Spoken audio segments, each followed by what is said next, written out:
C'est une époque où le politiquement et le littéralement correct bride l'imagination de beaucoup de gens et en fait taire beaucoup.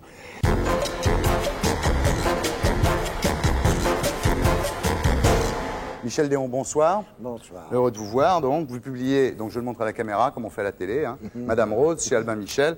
Alors, vous êtes un auteur célèbre, académicien, bien sûr, auteur célèbre. Vous faites partie des 4 hussards, avec Blondin, Nimier, Laurent. Enfin, je pense que dans cette liste, on oublie Michel Mort, Fregnault, Kléber et Dins. Kléber et Dins qui en était aussi. Oui, bien sûr. Enfin bon, c'était comme ça dans la petite opuscule de Bernard Franck qui s'appelait Hussards et Grognards. Alors vous dites toujours que c'est bien les hussards, enfin c'est pas bien obligatoirement pour vous, mais ça permet de faire un seul chapitre sur 4 écrivains dans les histoires de la littérature. Oui, vous savez, quand on vous colle une étiquette, c'est très difficile de la décoller après. Et les critiques n'ont pas beaucoup de temps, alors ils ont des tiroirs dans lesquels ils vous mettent dans un tiroir, et puis hop, ça y est, c'est pour la vie. Mais j'ai appris un autre truc, il y a Nimier qui avait inventé une autre classification, c'était l'école blondiniste. Alors ça, je ne savais pas du tout.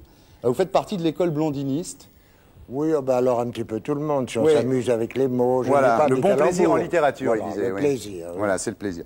Alors, après la montée du soir, ce que je disais tout à l'heure, quand vous étiez en train de vous faire maquiller, c'est-à-dire, bon, c'était un peu votre testament, on avait l'impression que c'était un peu votre testament, et vous dites d'ailleurs à l'époque, j'avais peur de la mort. Oui, mais vous savez, on a toujours cette peur-là à partir d'un certain âge. Et j'ai voulu faire mon testament alors que j'étais en très bonne santé, voilà. Parce que je n'étais pas sûr le jour où je serais en mauvaise santé de pouvoir le faire convenablement. Et vous dites, depuis, je m'amuse. Vous êtes un peu comme quelqu'un qui aurait été opéré du cœur et qui après vivrait une espèce comme ça de vie supplémentaire. Oui, oui, c'est une piqûre de jouvence. Vous dites aussi, la folle du logis est inguérissable. Apparemment, quand on lit Madame Rose, c'est tout à fait vrai. Alors, ce livre est publié chez Albin et Michel. Alors, quand vous avez fait un truc que tout le monde rêverait de faire, enfin toute personne qui souhaite écrire rêverait de faire, vous êtes parti un jour en Grèce, puis en Irlande, et à l'époque, vous n'étiez pas sûr de vivre de votre littérature, et c'est vrai que jusqu'au Poney Sauvage, ça a été un peu compliqué. Vous avez été soutenu par Gallimard, qui vous donnait le temps. Même, je me souviens qu'il vous prêtait une chambre rue Sébastien Bottin, vous m'aviez dit, dans une interview précédente dans Bain de minuit. Et là, vous passez chez Albin Michel. Alors, c'est quand même pas très sympa, ça, quand même. Mais je ne passe pas. J'ai donné un roman chez Albin Michel et je verrai ensuite. J'ai voulu faire, vous savez, de ces petites infidélités qui revigorent un peu l'amour de votre épouse. C'est un petit écart amoureux, alors. D'accord. Alors, Madame Rose, bon, je vais pas raconter le livre, mais enfin, en gros, moi, je pars du personnage qui s'appelle Gaston. Qui est fils de ministre, qui prend une année sabbatique pour se chercher avant d'entrer dans le système, et qui va, tous les après-midi à 5 heures, prendre le thé, rue Guynemer, dans l'appartement art déco de Madame Rose, face au Luxembourg, et elle lui fait son éducation, c'est ça en gros, quoi. Oui, oui, c'est ça. Vous savez, à un moment, on lui demande sa profession, et il dit « je suis un consommateur de superflu ». Tout à fait. Alors, il y a 3 personnages chez Madame Rose. Il y a Saïd, qui est son serviteur, Peter, qui est son chauffeur, Lucie. Elle, c'est une demi-mondaine. Alors ça, ces personnages aujourd'hui, c'est vrai, alors je sais pas, peut-être ça existe encore, mais en tous les cas, elle ne s'appelle plus comme ça. Elle est née, c'est une fille du peuple, hein, elle est née dans le peuple. Elle a eu 3 maris, donc elle s'est bien débrouillée parce qu'elle s'est débrouillée de rester riche.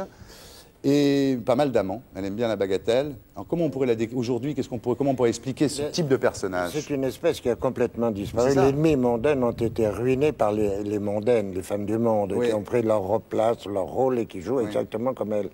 Alors elle, évidemment, elle représente une profession qui a vraiment pratiquement disparu. Et en même temps, c'est quand même quelqu'un qui a beaucoup de classe, qui a beaucoup d'intelligence, qui a beaucoup lu, qui a pris à tous les hommes avec lesquels elle a vécu ou auxquels elle a été mariée, elle a pris quelque chose. C'est pas l'idiote qui s'est fait offrir des perlouses et des bagues, c'est quelqu'un qui a appris... Elle s'enrichit pas seulement sur le plan matériel. Elle a appris à lire ce qu'était le théâtre, elle s'est polissée, elle est devenue quelqu'un de très important avec une intelligence très rare, d'ailleurs, et un grand don de répartie. Alors elle a marqué son époque, de 1910 à 1940, vous dites, elle a tout vu, tout entendu, tout provoqué. Est-ce qu'on peut la comparer à Kiki de Montparnasse, dont on voit le portrait par Kissling sur la couverture? Non, je ne dirais pas non. Le portrait lui va assez bien parce qu'on peut imaginer qu'elle était comme ça quand elle était jeune. Mais Kiki était, moi je l'ai aperçue déjà très vieille dame, enfin surtout. Vous avez connu Kiki de Montparnasse? Enfin, je l'ai aperçue, mais elle était vraiment très ruinée par l'alcool, les cigarettes, le tabac, et elle s'envoyait en l'air si facilement qu'à la fin c'était devenu une ruine. Mais c'est pas ça, non. Il y a une différence de classe. Enfin, Kiki était un modèle, elle posait pour les peintres, elle était la femme de Clisling, de tout le monde, en fait. Oui, alors que Madame Rose est quand même plus une égérie qu'une muse et une égérie. Non, elle a choisi ses maris. Enfin. Oui. Alors elle raconte, elle fabule, elle confond les dates. C'est très amusant d'ailleurs. Et vous, ce qui est quand même, quand on lit ce bouquin, vous étiez parti, donc, je l'ai dit, en Grèce puis en Irlande, vous avez toujours beaucoup voyagé, au Portugal, etc. Et puis vous avez un peu laissé tomber Paris après avoir été un homme de la nuit, après avoir être beaucoup sorti, avoir pas mal bu. Et là, vous revenez sur Paris. Alors comment ça se fait Ben, c'est quand on n'y vit pas, on l'évoque beaucoup plus facilement que quand on y vit. Vous savez, il faut prendre toujours une certaine distance. On raconte très bien une histoire d'amour quand elle est terminée. Oui. On ne la raconte pas pendant qu'elle... Il faut dire que c'est une époque extraordinaire de libération des mœurs, d'explosion des arts, cette après-guerre, ce premier après-guerre, non? Ah oui, là c'était le sommet de la vague, mais je crois que nous sommes au creux maintenant. Morand a dit de cette époque, je ne sais pas où il a dit ça, mais c'est l'époque où les hommes sont devenus militaires et les femmes sont devenues folles. Oui, c'est bien. C'est bien. Oui, c'est bien. Alors Gaston apprend, il y a une phrase que j'ai retenue, c'est là, il apprend que la frivolité est un art, l'amour une partie de cache-cache, et que la dissimulation est un jeu dans lequel les femmes sont souvent gagnantes. Alors après, il passe à la pratique, on ne va pas raconter tout le bouquin, il y a Lucie, il y a Odile, il y a Céline, et la fin est rocambolesque, hein, parce que vous êtes bien marré sur la fin. Là. Oui. C'est du vrai roman, hein, avec des révélations, des coups de théâtre, etc. Alors, le style est très marrant, parce qu'elle emploie des mots, évidemment, elle ne dit pas lunettes, elle dit bésicle.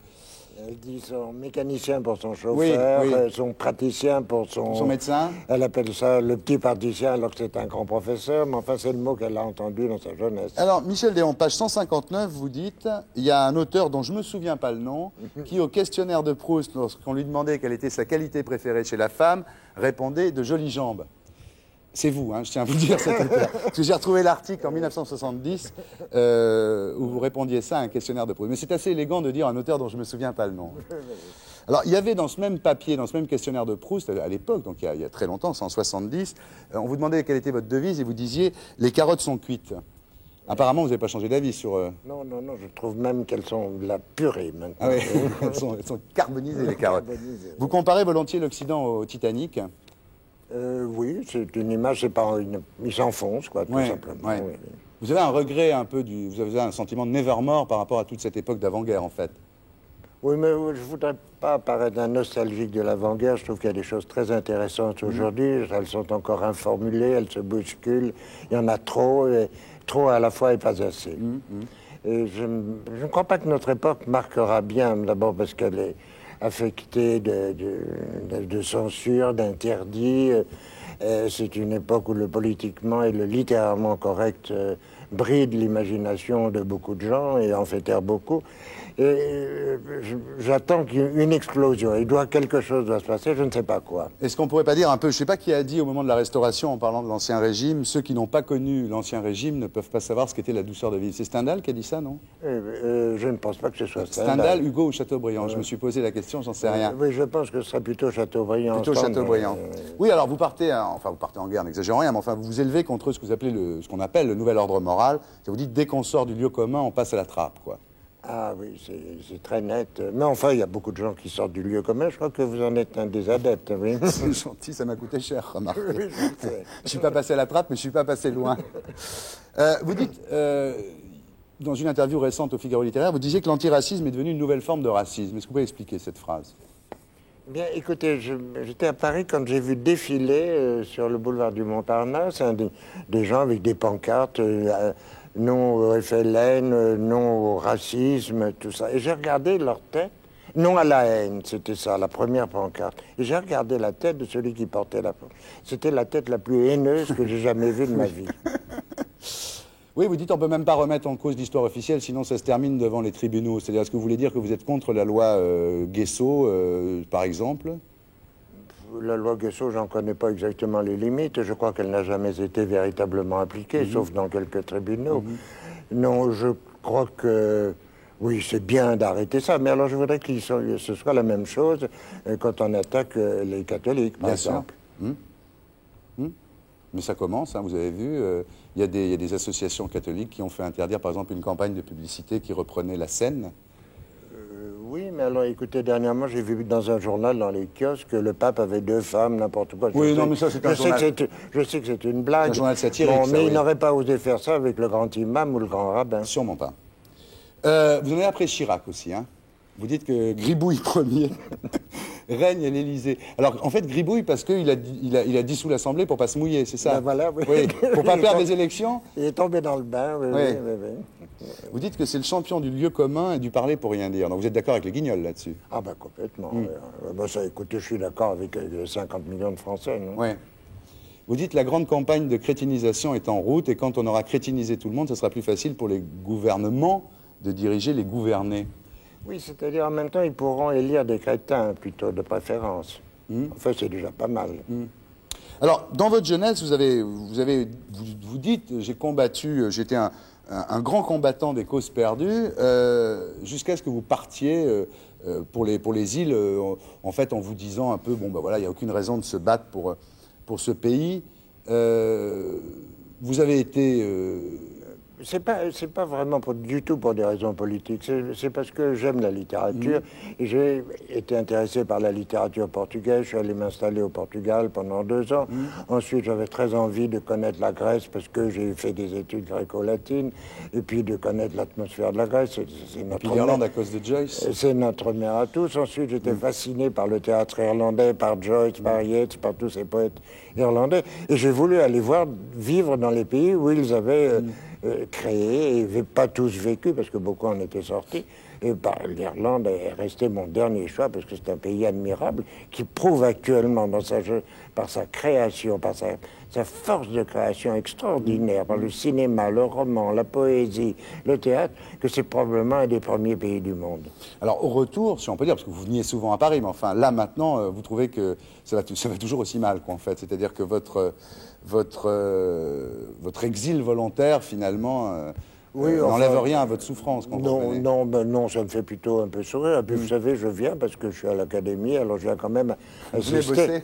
De temps à autre, je viens bosser. Alors, vous dites, je suis ni de droite ni de gauche, je me suis réfugié dans l'utopie monarchie. C'est-à-dire que dans vos jeunes années, la monarchie était encore quelque chose de possible. Oui. On dit souvent, si le comte de Paris était parti à Londres en 40, peut-être que, etc. Il y avait encore une possibilité. Aujourd'hui, c'est pour vous une utopie. Vous pensez pas possible une restauration monarchique en France? Je la vois difficilement. D'abord, il faudrait avoir véritablement un prétendant, le jeune Bourbon d'Espagne. Ah non, oui, vous êtes là, vous êtes du bon côté. Il y a 2 choses, il faut le dire, sur lesquelles vous n'êtes pas d'accord avec Maurras, dont vous avez été secrétaire de rédaction de l'AF, de l'Action française à Lyon à l'époque, quoi. Il y a 2 choses sur lesquelles vous n'êtes pas d'accord avec Maurras, c'est l'antisémitisme et l'orléanisme, puisque Maurras préférait le comte de Paris, les Orléans. Mais le fait qu'il y ait eu des républiques dans l'Antiquité peut laisser présager qu'il y ait des monarchies dans l'avenir, non? Oui, mais toutes les républiques finissent par une dictature, n'est-ce pas? Et bon, c'est ça qu'il faut éviter, à mon sens. Oui.